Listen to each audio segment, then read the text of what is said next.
welcome to the latest episode of Tiger Talk. I'm joined with one of my, I'd say he's probably my favourite person to ever interview. Now, I've been on record, I've said that many times.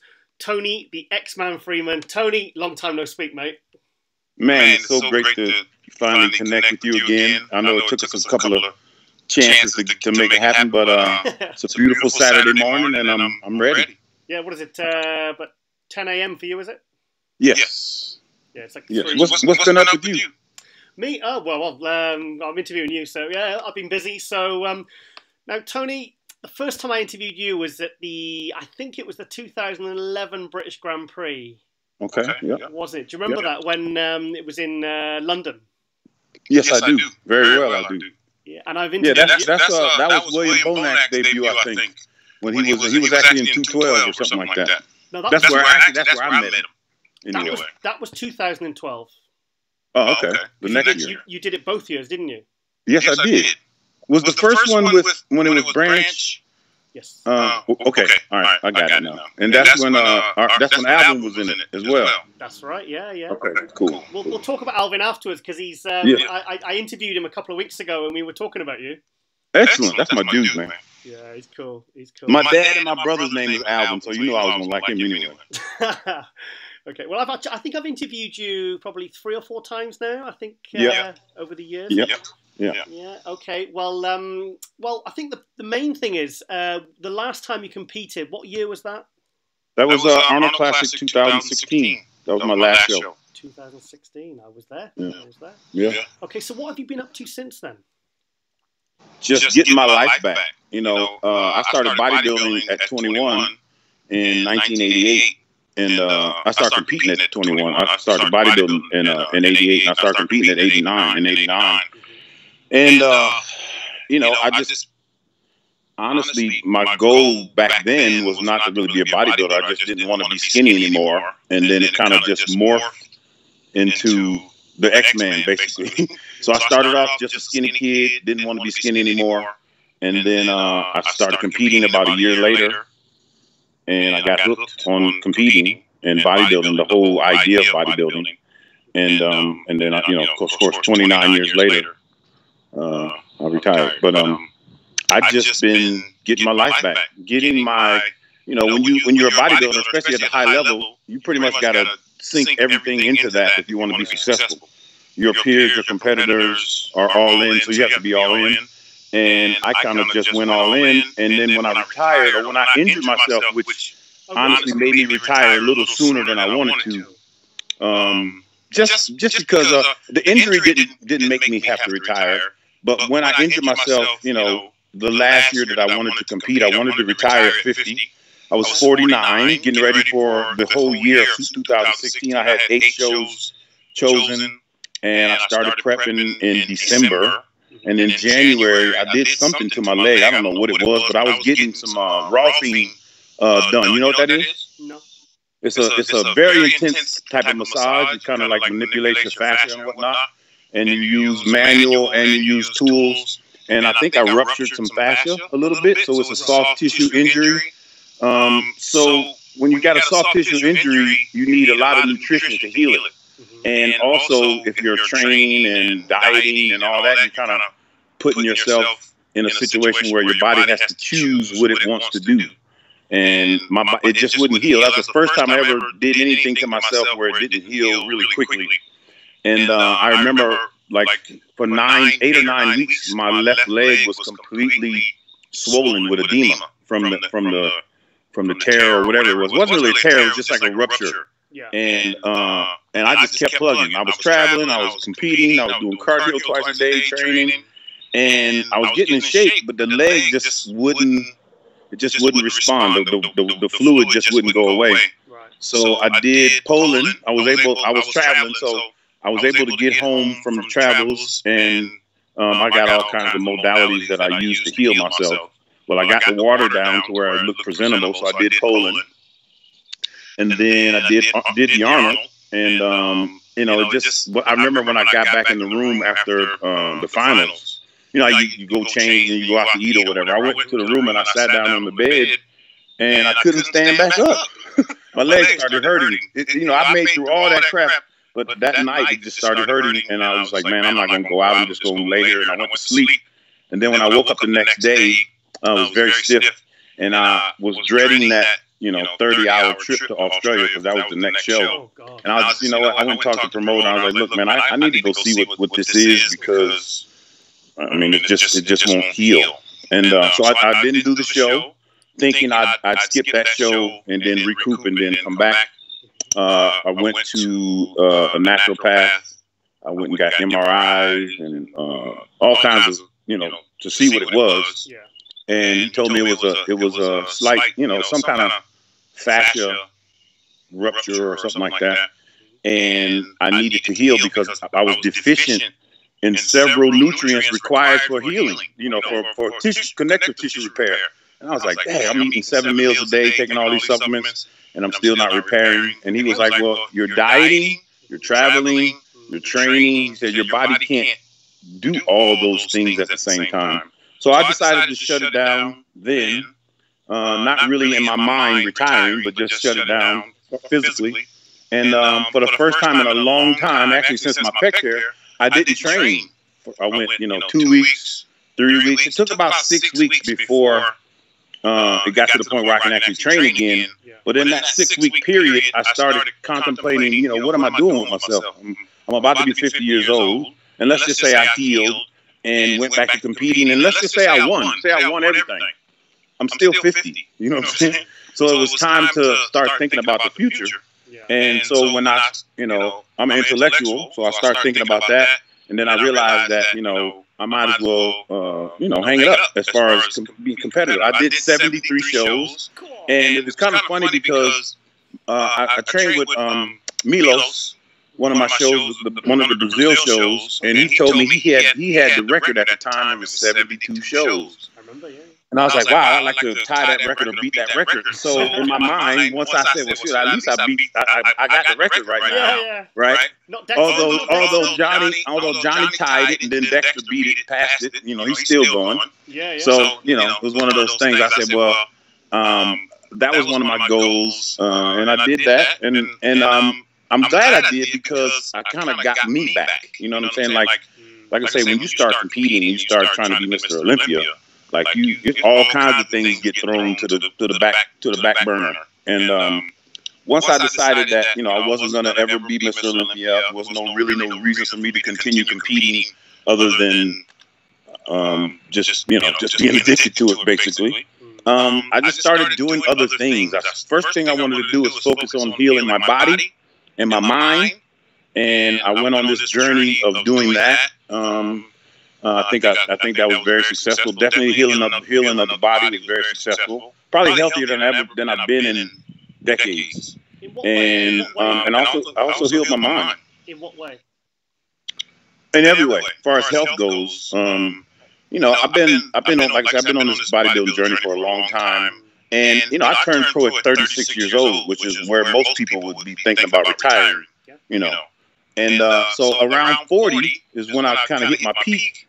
And I was like, man, I want to be able to do this for a while. So I started really looking into all kinds of ways to remain healthy, And that's when I started on that whole health kick that I was doing while I was competing, with doing the ozone colonics and the nutritional IVs and all that type of stuff. So I just kicked that up a notch. Because we spoke, I think it was in Spain, in Santa Susana in 2013, and I remember we went out for dinner afterwards. We had steak, and I said to you, you really went into great detail about after a show.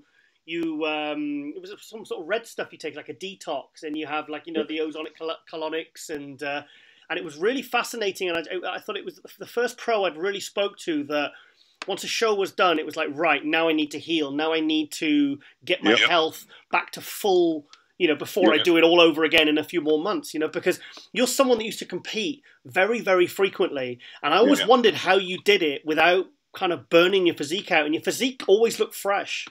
It felt fresh. Again, we do so many things to look like that. And I don't think people realize, what we go through. Yeah. But I realized that in order, being a human being, right?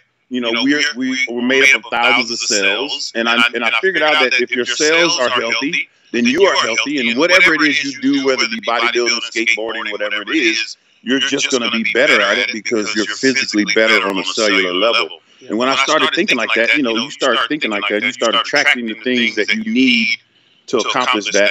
And that's what happened. I found, I got so many friends that are doctors and nutritionists and all that type of stuff. And I learned from them. And then I also, took what I learned from them and then applied it to my reality and came up with my own methods to heal. And like I say, that's what I've been doing since then, and still doing it now. Yeah. So, I mean, one of the last times we spoke, you brought out your own. Was it like a topical painkiller, wasn't it? Yeah, X-Pain. X-Pain, yeah. Yep. That's a mineral-based product. So many of us are deficient in minerals. That was actually one of my issues in my career. Competing that many times, dehydrating yourself that many times, traveling so much, you actually run through and deplete all your minerals. And I did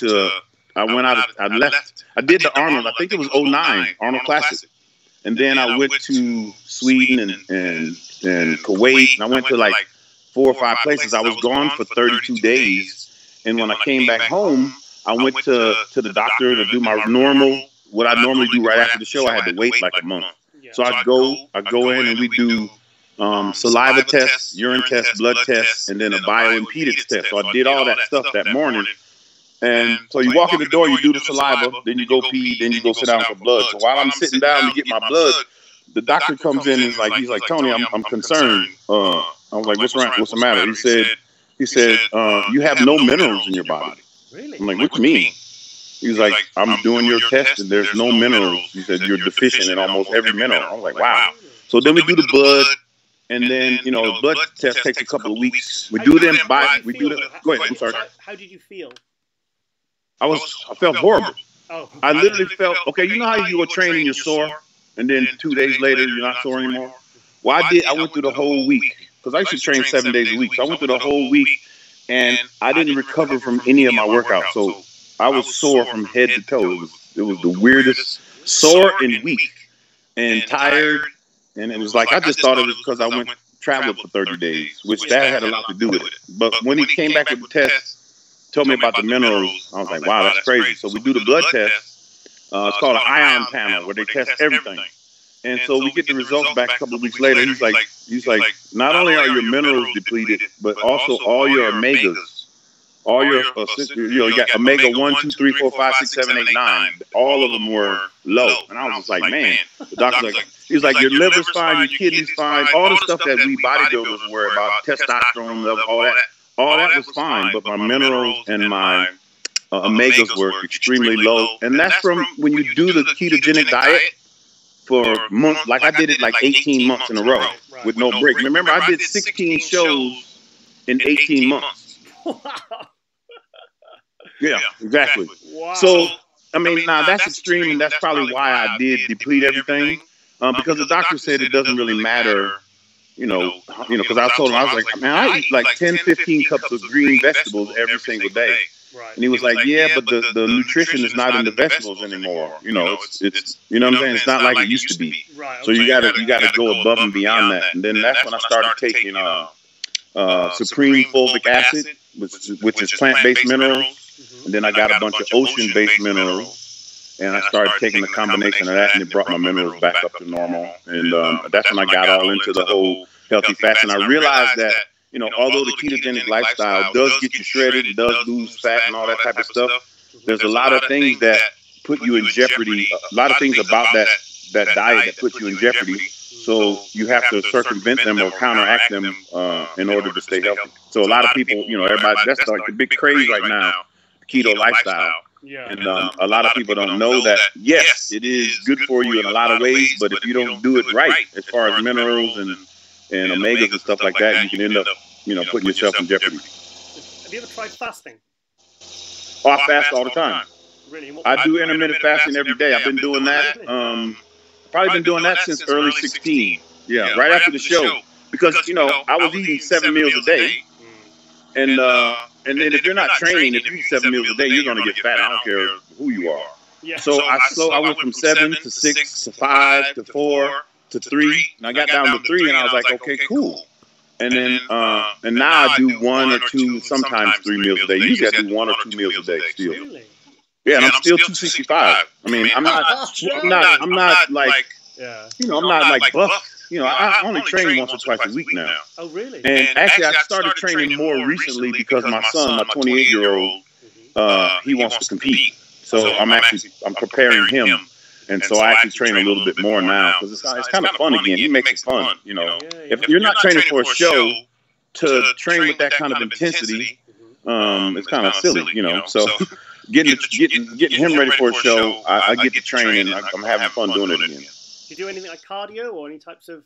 I walk around. We have a lake nearby, so I walk around the lake, and then right next to the lake is this hill. So I do the hill about 4 or 5 rounds, and I do the lake 1 or 2 rounds. So we're doing about an hour, 45 minutes to an hour walking outside in the morning. What's his first show?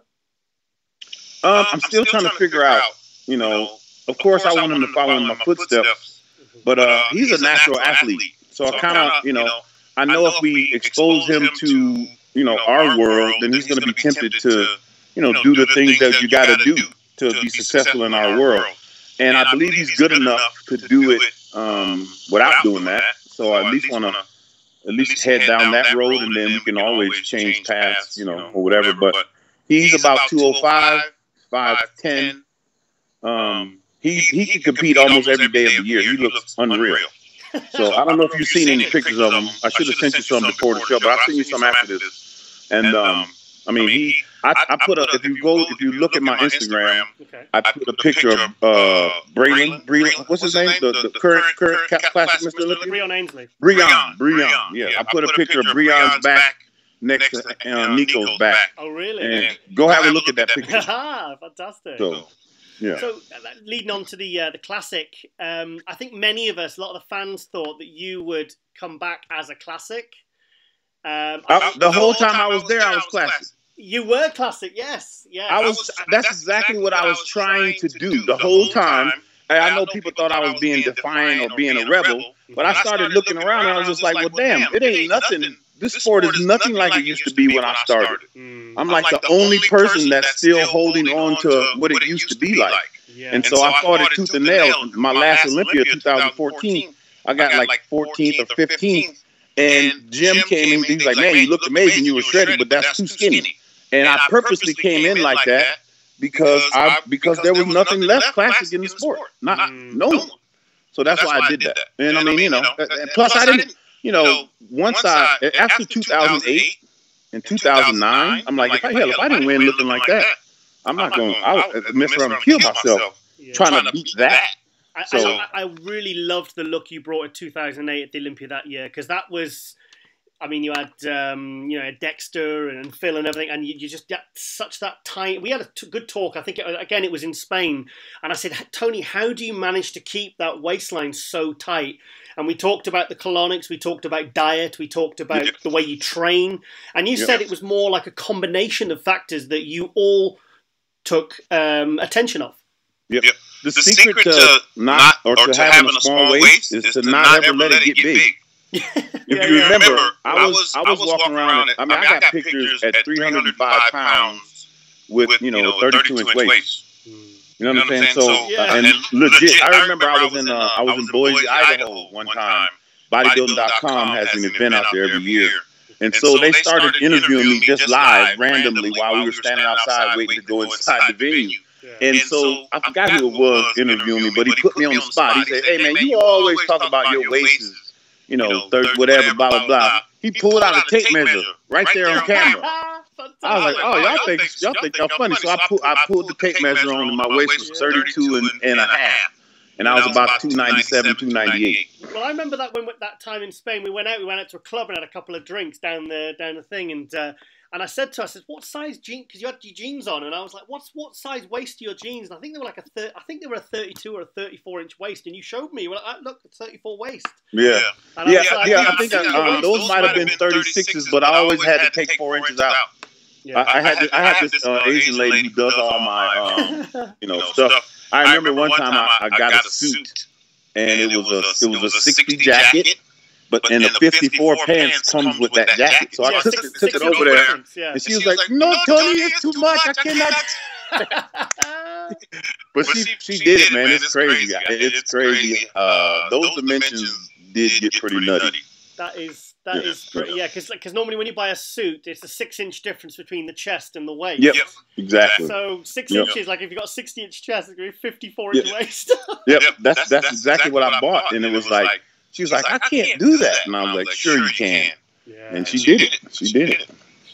Well, I've got to thank our good friend Gerald Williams for help set this up because because Gerald, first time I met Gerald, I bumped into him at the Olympia last year. He was on the coach with myself and Steve Blettman and Ron Harris.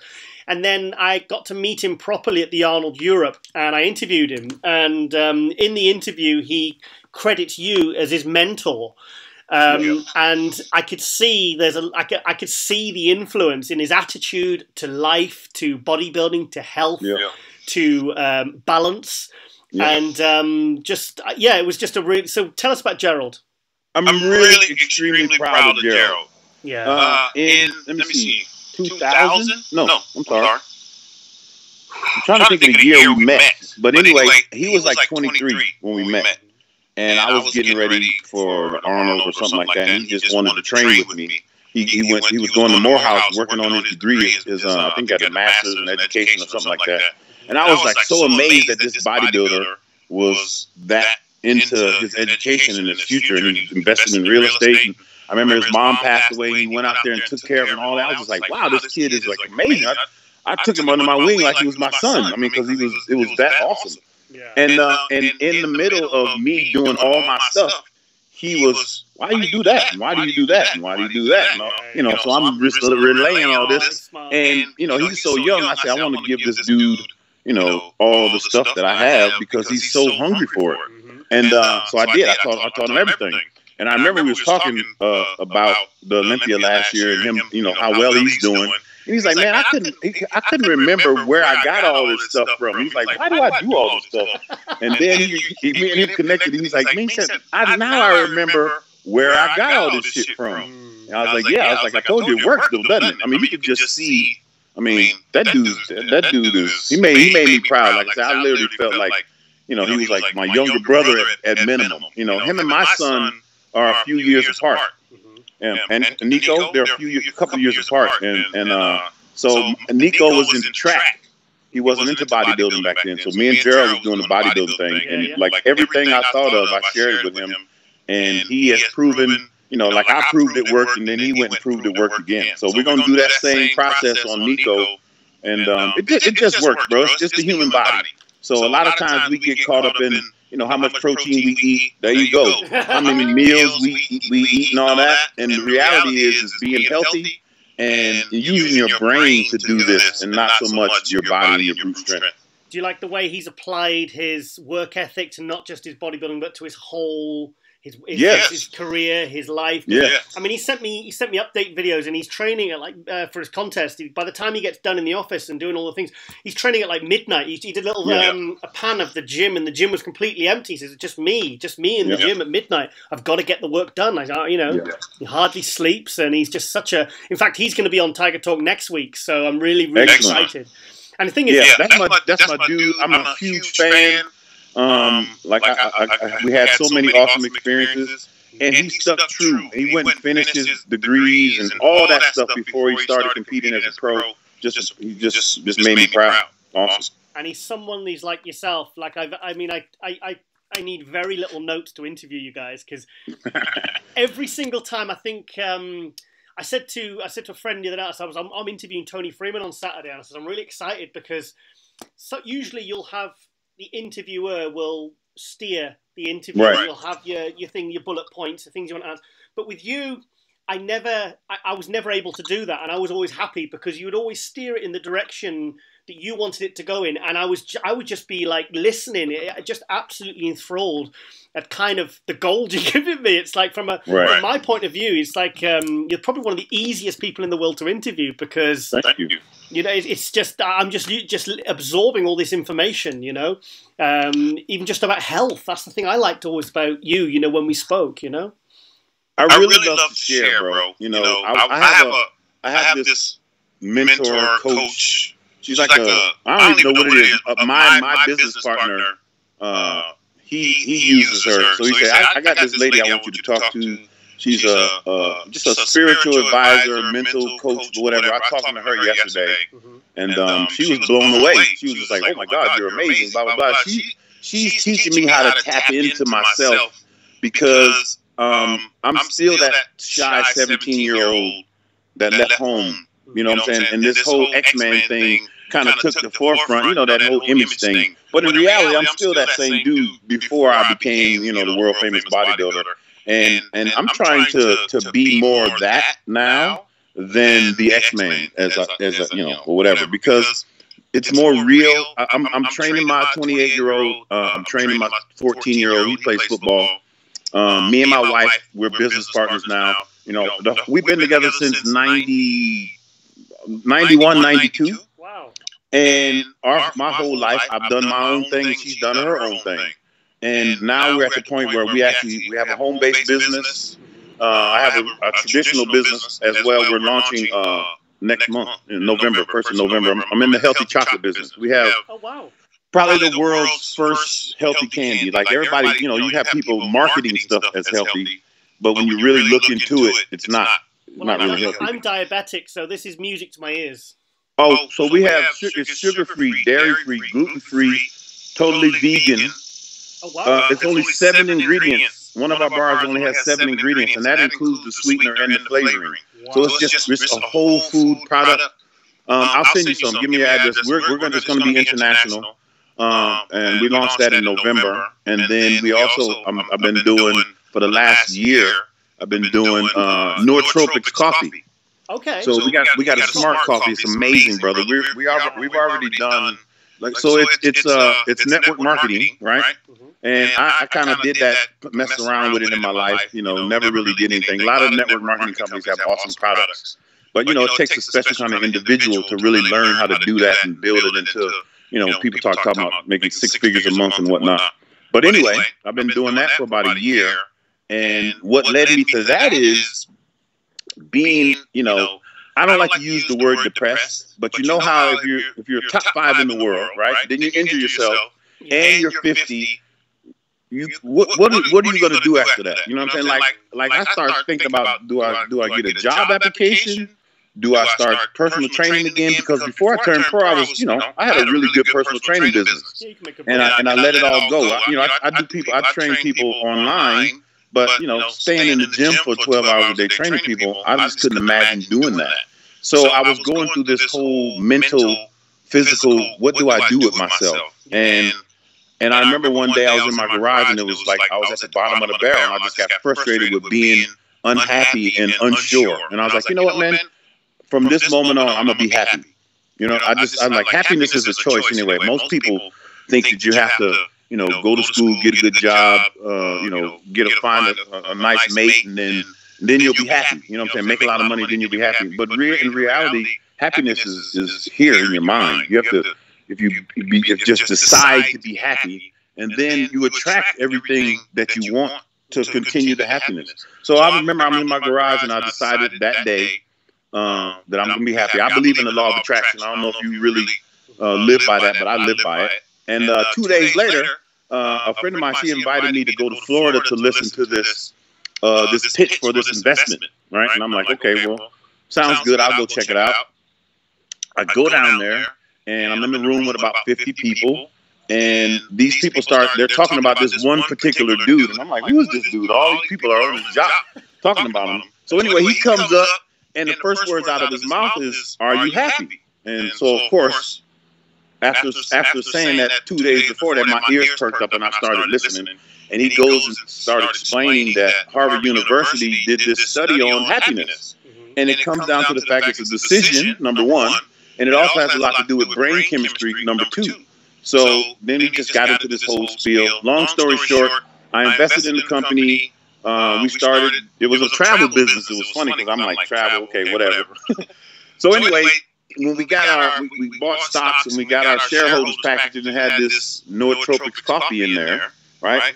So I started drinking it. And the coffee itself releases dopamine, serotonin, and endorphins. Okay. And then they have a pill that releases oxytocin. So now you got dopamine, oxytocin, serotonin, and endorphins, all the chemicals, the brain chemicals that make you happy, right? So oxytocin requires some kind of event, whether it be a hug or a baby's born or something. And then the other ones are you get it from food or whatever. So anyway, you drink this coffee and you get all of that right now. I was like blown away by it. So anyway, we started building that business, and we went from doing $5,000 a month back in October of 17 to doing over $6 million a month this month right here. I mean, I think we're gonna go past that this month. It's just been insane. So I'm just really excited about that. And then, like I said, the chocolate business is about to launch. My sons are doing well. Football season started last night, so it's just I'm really happy, and it all started from that decision that I made. Yeah. And that's what I've been kind of like sharing with people, especially in the bodybuilding community, because my heart is still in bodybuilding. I still love bodybuilding. I still check in on everybody, and I'm excited about the Olympia and all that type of stuff. But in reality, you know, when we get done, because you become addicted to that image in the mirror. You know what I'm saying? And if that image fades or starts to falter, it starts to mess with your mind. And you look at, if you probably interview a lot of these retired bodybuilders, you know, the guys where they retired, and you don't know where they went, they just kind of disappeared, vanished. And it's because it's really hard to face the world as a regular Joe after you've been, you know, top 5 in the world or something. So you know what though, Tony? At the same time, I think that's what a lot of the retired pros think, that people don't want to see them. But you know what? When they turn up to the shows, like I saw Eddie Robinson at the Tampa show, and he doesn't look anything like he used to. But people, and Mike Ashley, people were excited to see them. Of course, like you said, it's all in their mind. It's all in there. It's all in there. People don't want to see it. It's like absolutely they do. Tom Platz can still probably sell out a seminar more than maybe you know, top 5 Olympians. Yes. Oh, I get it. But I'm saying in your mind, in the person like me, like that's not what we're thinking. You know what I mean? Yeah. So I you know, when I was competing, I probably said this several times. I don't want to be one of those grumpy old dudes that's, you know, hate the sport because they did me wrong and all this other crap. I didn't want to be like that. I'm a fan. I like to. I want to sit in the audience and clap for people. So I decided, like I say, to be happy. And reality is, you're always trying to be that awesome person to yourself. And that's what I decided to do. I'm like, you know what? I'm gonna be a model citizen for our sport. And you know, all these guys that are getting close to retirement age. I want to be somebody that they can, you know, shout out to and say, yo, man, you know, what did you do about this and what did you do about that? And that's what I've been working on. So I'm feeling really good about it. And I'm just excited about life. You know, I'm turning 52 on Thursday, next Thursday, and it's crazy to even think about that. So you look younger than me. I feel amazing, bro. I'm telling you. You know, I started bodybuilding at 162 pounds. I went up to 323 pounds. Nearly doubled it. I literally doubled myself, and I realized probably this past January, my New Year's resolution was to not absorb any negativity and to be happy. I chose that, you know, not losing weight or making money and all that type of stuff. You know, I block all negativity out of my life, and I'm happy because I choose to be, no matter what. Like, I still have shitty days. I still have stuff that doesn't go my way, but my attitude about it is what's different. So, are you going to be at the Olympia? I'm thinking about it. Come on. I'm thinking about it. I got a lot of stuff going on, so if I'm going to talk to my son. Matter of fact, he just texted me because I want him to see it more so than me. So if he wants to compete, I'm like, okay, you need to come see what's really going on. I took him to his first show last week.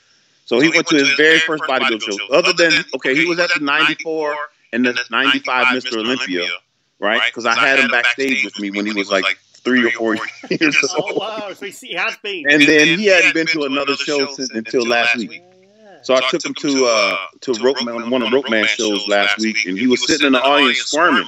I said, you think you can go up there and beat them all right now, can't you? He said, I know I can. I'm like, I've been telling you that for like 10 years. He literally looks contest ready every single day. He literally looks like he's on his way to a show every day.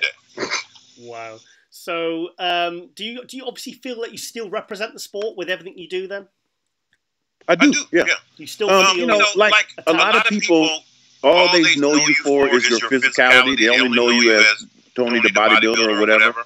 I think that in my career, I was outspoken enough to let people know that I actually have a brain and actually that I have capabilities beyond the sport. And you know, I think I'm represented very well. I used to train all year, right, and compete, taking a chance.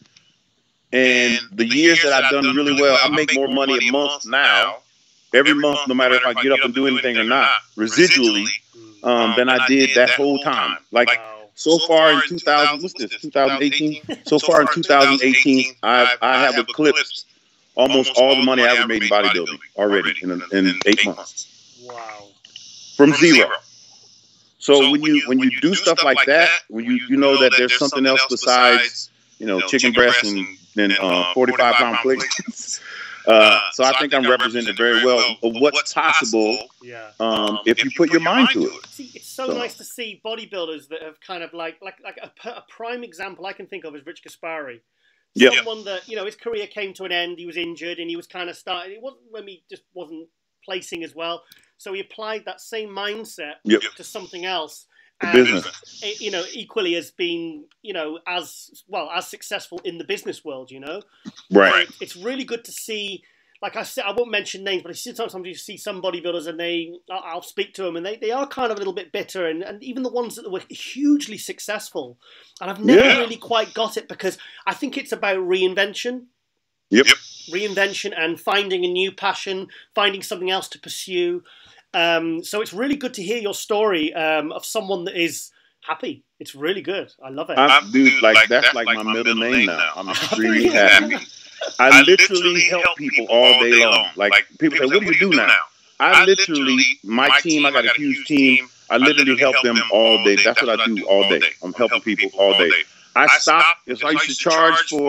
used to charge for online coaching. I do all my coaching for free.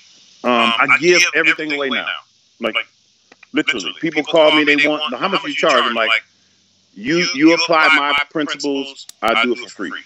Wow. And it works, bro. I never thought I would say it, but the law of receiving. You know what the law of receiving? You heard of that before? It's basically you reap what you sow. So you sow seeds and then you harvest, right? So sowing is a form of giving. You know what I mean? So you're putting stuff out there, right? And then you're guaranteed a harvest, no matter what. If it's good stuff, if you sow bad, you reap bad. You sow good, you reap good.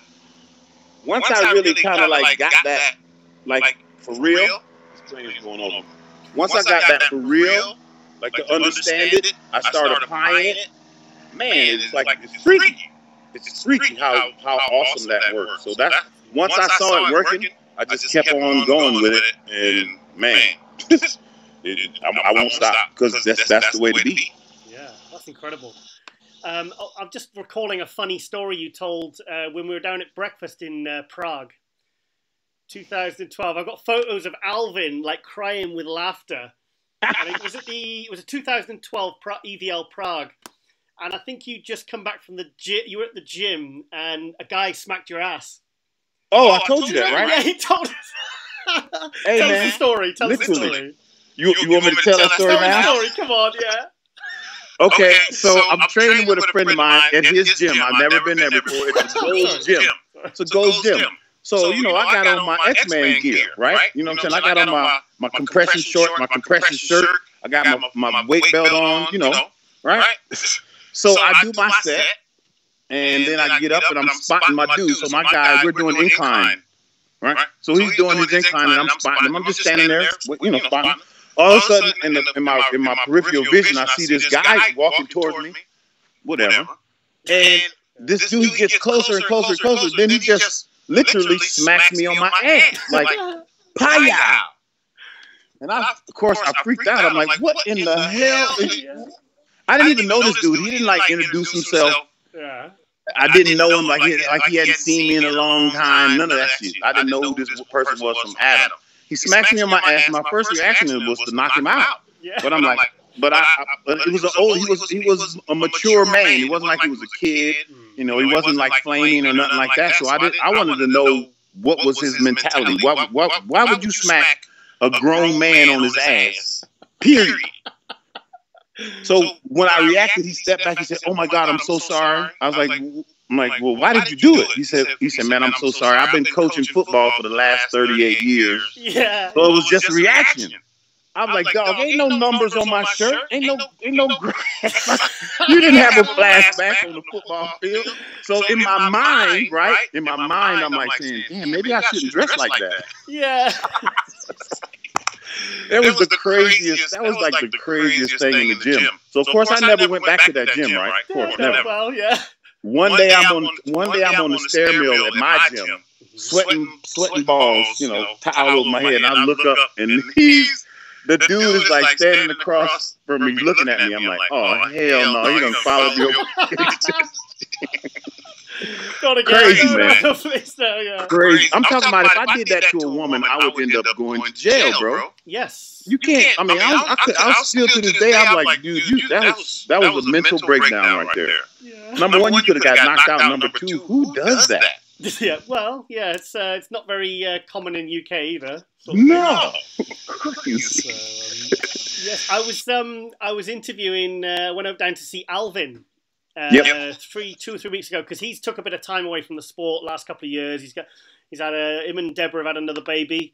Wow. Is he still huge as hell? He's still massive, mate. Man, he's big. I don't even understand his hugeness. Do you know when he broke his rib and he punctured he rolled over in bed and he punctured a lung because he had a broken rib and it punctured his lung. And he had to, the doctor said, "Look, you're operating on one lung here until it heals. You're going to have to go down to 1 meal a day and no training." So he went down to 1 meal a day, and I think all he lost in a month was 14 pounds.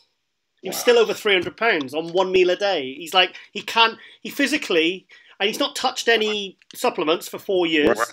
He's still over 300 pounds. He's still a giant, mate. He's still huge. Wow. That's what I'm saying.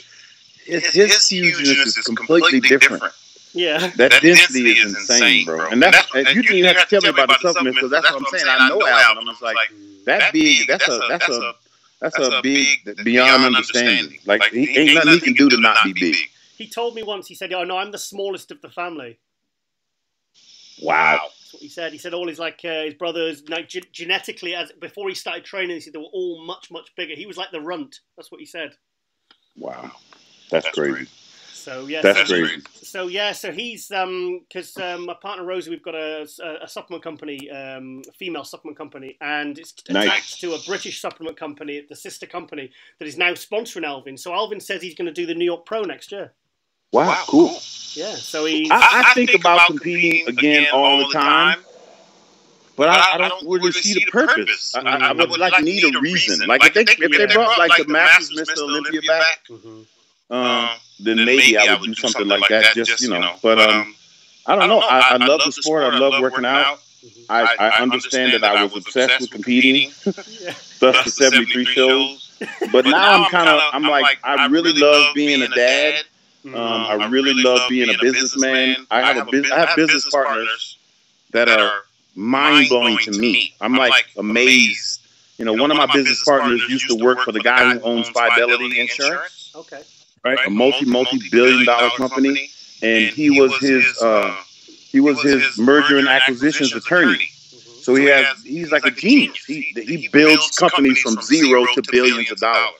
He took Bill Foley. If you Google Bill Foley, but my business partner used to work for Bill Foley, and he took Bill Foley from $750 million to over $36 billion in 7 years. So I'm really blessed and excited to have somebody like that as my business partner in this new chocolate venture that we have. He just leased. We got a new headquarters down in Naples, Florida. So I'm going down there on Monday to meet with everybody. But it's insane, bro. It really is insane. And then my other partner, they call him the Keto King. He's the one that kind of invented these chocolate bars and cookies with nothing bad in them. Like they are literally good for you, like literally. Like it's crazy. Full probiotic, prebiotic, digestive enzyme. We have hemp protein in there, really good form of glutamine.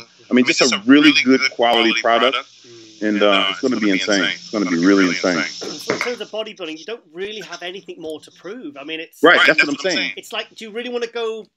Plus, you've got now responsibilities to your business partners, and you've got these things that are growing so much. It's just like to take away all the energies and the mental and physical energies you need to compete. It wouldn't. I don't think it would serve you well. Really, it wouldn't. It wouldn't tarnish your legacy of what you've achieved, but it certainly wouldn't. Yeah, exactly. It's like, you are correct. You are correct. And that's what I'm saying. That's why I'm like this, because I'm enjoying being me. I'm enjoying, not doing that. And I never thought I would get to that point to where I would be satisfied with anything other than being the X-Man. As far as, that's what I did. And now it's just like, okay, that was cool. And I look at the pictures and I can't even believe what I used to look like. That was insane. But to know I can still do it again, I'm good with that. It's like when you meet a chick, if you know you can get it, you don't necessarily have to. It's all good. So that's how I look at it. That's how I look at it. So I mean, obviously, you obviously still follow the sport closely. What do you what's your thoughts on the upcoming Olympia? The Olympia is one of those things you kind of gotta wait till you see everybody, because everybody's so good. My opinion on the Olympia since I left every year, Phil definitely deserved to win last year. I thought Dexter was the better person the year before. William has been top 3 to me for the last 3 years. Yes. I love them all, bro. I'm a fan. All these dudes, I kind of watched them come as I was going. You know what I mean? So it's just cool to see Rolly. Oh my God, I'm so proud of Rolly. I'm still a fan of Sean. Everyone, bro. Like I say, these new guys that's coming along. It's just really going to be a really good show. I want everyone, because everyone's huge now. Brandon's coming up. Just as long as is everyone, because I see that most everyone is doing whatever they got to do to make their waist smaller. I don't know if they're going to get colonics or whatever, but that's right there. That was the only thing that was kind of disturbing in the sport to me, is them allowing people to let their midsections get away from them. Kind of just ruin the physique. I think the IFBB missed an opportunity last year, because, like, I'm a big Phil Heath fan, but personally, with him and Sean Roden last year both having stomachs, I think they should have been marked down probably 2 places. And I think, imagine if Phil had got 3rd last year and he was going to come back this year with a flat stomach, he would probably win again. And imagine what a message that would send to the other pros. I think they missed an opportunity there, personally. Well, the year before, when Dexter, the year Dexter got second, is the year I think they really missed the opportunity. Last year I didn't know Phil. He got double hernia surgery after the Olympia. So honestly, his waist looked damn good under those circumstances. The year before, when Dexter got second is when I thought, I'm like, wow, this could be Dexter's second Mr. Olympia. But it is what it is. I understand the sport. I understand why they do what they do. It still doesn't mean we have to agree with it, but I gotta go along with it. In regular sports, right? If, say, the New England Patriots or the Lakers or whoever won 8 years in a row, nobody would watch. Nobody would watch ever. It would be over. So I don't understand how that mentality in our sport is supposed to have the opposite effect, because it doesn't. But that's just the mentality. I remember 2008 on the forums, the venom and the what was thrown at Jay, because they felt like, oh, they were taking pictures of a refrigerator with Jay's head on it, and then he came back and then he looked amazing again and won it back, and he kind of won back all the fans. Right. And it's like, but because he was put up, he had to. That's what I'm trying to tell you. When you get put under the gun like that, then you rise to the occasion. That's what true champions do. So if somebody stumbles and misses, then that's their excuse. Okay, I missed this time, so I don't need to be champion now. You don't need to step over someone. You still look back at 07 with Victor. I mean, he's never been able to repeat that. And it's because most of the times in life, you only really peak one time. If you peak 2 or 3 times, that's almost unheard of. Ask Jay when's the last time he peaked. 09 and 01. Yes. Lee Haney, I talked to Lee Haney in 93, right? So that's my first national show. I go to Lee and I say, Lee, what do you think? You think I'm good enough to go to the nationals everybody's telling me what, you know, who do you think you are? You can't do the nationals, blah, blah, blah. So I went in his office. He looked at me. He said, man, you look amazing. He said, Tony, he said, all the shows I did in my entire career, I only peaked one time. I was like, when was that? He was like, the finals at the 91 Mr. Olympia. I was like, for real? He said, all the other shows I missed. That's the only time I nailed it. And I'm just like, damn. So being said, it probably only going to happen once or twice. When you, as a judge, as a whoever, when you see that, you got to give it up because you're probably not going to see it again. Like, that's just how life is. So, like say, like Ronnie 2003, it was just like something from another planet. You know, that one year. That well, Ronnie 98, and then Ronnie 03. Those were two different situations, and they both looked insane. Like Flex Wheeler 93 at the Arnold Classic. I mean, we just never saw that again. No, we didn't. You know, and me in 08. I mean, I came close to that again, but not that completeness. Like literally, I was first in the 08 Olympia. I'm standing at the bottom of the stairs at the beginning of the finals. They're doing my intro. I literally peaked as I started walking up the stairs. A lot of people, they don't even know what peak looks like or feels like or whatever. And I only know one way to describe it. It's like a total body erection. That's exactly what it feels like. Like all the blood in your body is where it's supposed to be. All the water is where it's supposed to be. It's like a zen-like state. And I'm telling you, if you go back and look at the 08 Mr. Olympia, my posing routine, I mean, I literally could not get no better than that. Wow, that was a beautiful look. Beautiful look. Fantastic. Yeah. Wow, Tony. Every time you do this to me, man. Every time you do this, it's like... Hey, bro, I love doing this. I'm a very passionate individual. I got like so much more stuff to tell you, but I think we probably should just do it at another time because, you know, like in 6 months, I'll be able to tell you about the chocolate business. You'll be eating it by then. Yes. But man, it's just really, really crazy. I just started, I'm an ambassador for this other company. It's called Touchstone. They have the first, I've never seen it before, fully organic, whole food, plant-based supplement line. I've seen people attempt it. I've seen, you know, singular products, but not a whole entire line. It's pretty insane. I'm really excited about them too. Just going back to, I remember that time I interviewed you at Body Power, I believe it was 2012, and I had my friend with me, and I remember doing the interview, and I clicked it off, and I walked away, and I just went, whoa. I said, I think, I can't even remember what questions I asked him now. I said, I think I just let him talk.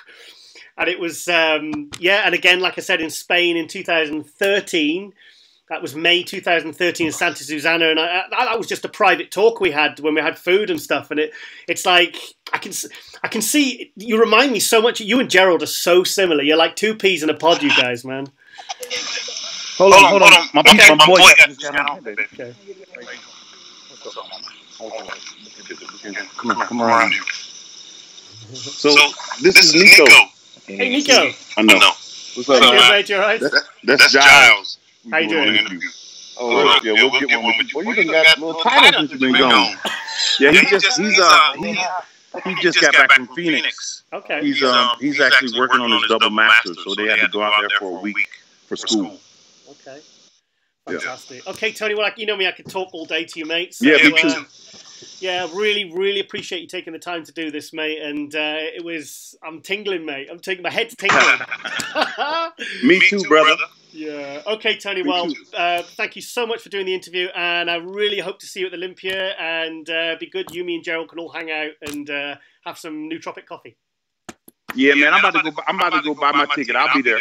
Fantastic. I'll be there. Really looking forward to it. Okay, then right, with Toney Freeman for Tiger Talk, I'm Giles Conner. Thank you, Giles.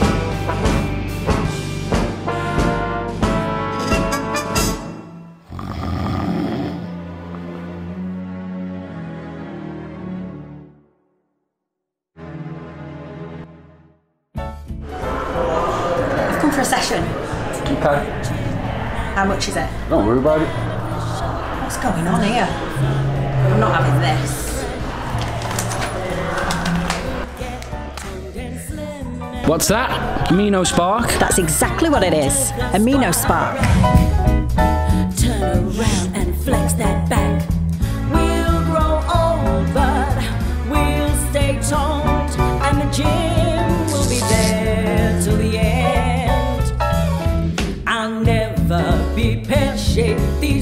won't